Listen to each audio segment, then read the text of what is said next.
Heat stroke.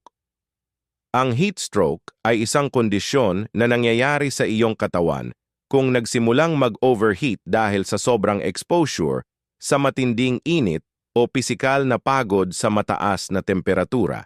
Ito ay sa kadahilanan na ang katawan ng isang tao ay kaya lamang na i-handle ang sobrang init at sa mataas na temperatura hindi na kaya ng katawan na panatilihin na malamig ito.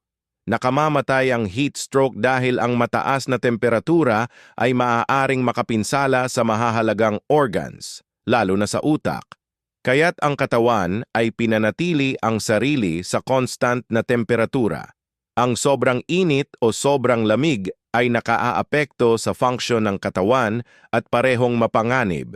Kabilang sa mga sintomas ng heat stroke ang mataas na temperatura ng katawan, mas mataas sa 39 na degrees Celsius o 202 degrees Fahrenheit.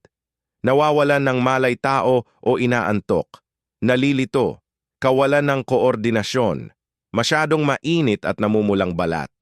Paano mo maiiwasan ang heat stroke? Una, sa pagtatrabaho sa labas o sa mainit na lugar, siguraduhin na magsuot ng preskong damit. 2, manatiling hydrated hanggat maaari. 3, magsuot ng preskong damit. 4, subukan na manatili sa lilim o sa malamig na lugar hanggat maaari. 5, iwasan na manatili sa lugar na walang maayos na ventilation.